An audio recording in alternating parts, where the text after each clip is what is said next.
Hi friends, இது நம்ம ரவி யுவா form ஹவுஸ்ங்க. இங்கே நம்ம நாட்டுக்கோழிகளுக்கெல்லாம் எப்படி தீவனம் கொடுக்குறோம், எப்படி ஆரோக்கியமாக வரான்ட்டு பார்க்கலாம். எல்லாம் வெயிட் பண்ணிட்டு இருக்காங்க ரெடியாக. பாருங்கள், சைலண்டாக இருக்காங்க. இல்லை நல்லா அங்கே உட்காந்துருக்காங்க பாருங்கள். சரி வாங்க, நம்ம தீனிலாம் வைக்கலாம். சமயத்துக்கு போகலாம். அதே எடுத்துக்கோ. நம்ம காலையில் சரியான தீவனம் கொடுத்தா கோழி சுறுசுறுப்பாக ஆரோக்கியமாக வளருங்க. எல்லாம் வெயிட் பண்ணிட்டு இருக்காங்க பாருங்கள். ஆல் காய்ஸ், கதவு முடியுது பத்தா ஓட்டார் பாரு. கதவு மூடி உள்ளே வந்துரு. எஸ்கே போயிட்டார். குஞ்சுங்கெல்லாம் இது உள்ளே இருக்காங்க. இவங்களுக்குள்ள சண்டைலாம் நடக்குதுங்க. நிறைய சேவல் இருக்குது. சேவல் 4-5 இருக்குது. சண்டை போட்டுருக்காங்க. அதில் இந்த கோழி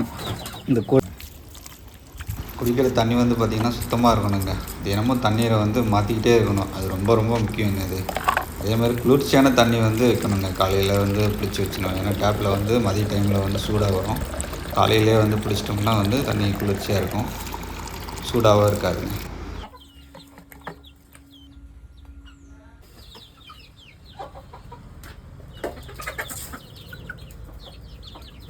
அந்த தட்டில் போடுறது, இதில் போடும் சுந்தி ஒன்று வச்சுருக்கோம்.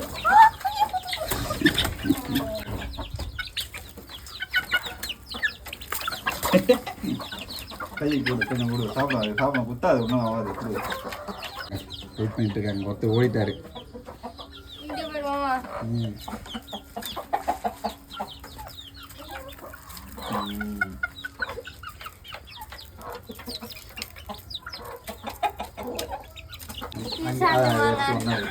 ஒன்னாவே அதுக்கு முன்னாடி வை.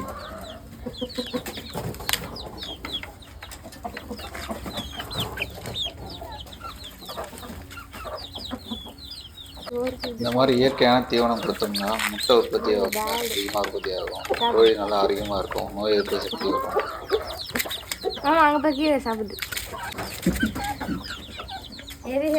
கீரை வாங்கிட்டு வந்தோம்தான், இதெல்லாம் வந்து பத்தாது. கடையில் வந்து வாங்கிட்டு வந்தால் தான் எங்களுக்குலாம். எங்கே போகிறது ஏன் பார்த்துட்டு இருக்காரு. அந்த சேவல்லாம் எல்லா கோழிக்கும் எந்த சேவல் அவர் முதல்ல பிடிங்க, சேல்ஸுக்கு அனுப்பிடுவோம்.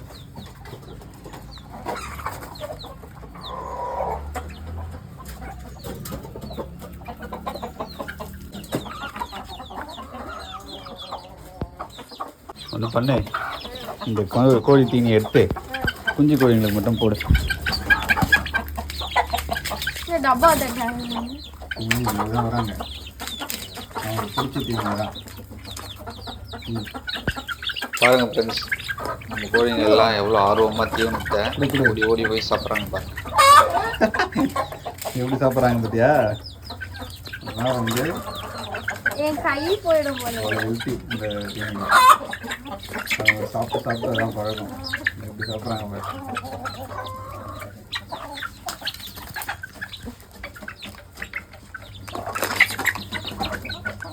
அம்மா கோழி வந்து சாப்பிடுது. குழந்தைக்கு தள்ளி விட்டுச்சு, எல்லாரையும் தள்ளி விட்டுச்சு. சரி, இதுவா இந்த இடத்துல எது செய்யணும் பாத்தியா? எதை சாப்பிட்றாங்க? இது ஒரு ரூபாய் சாப்பிட்றாங்க.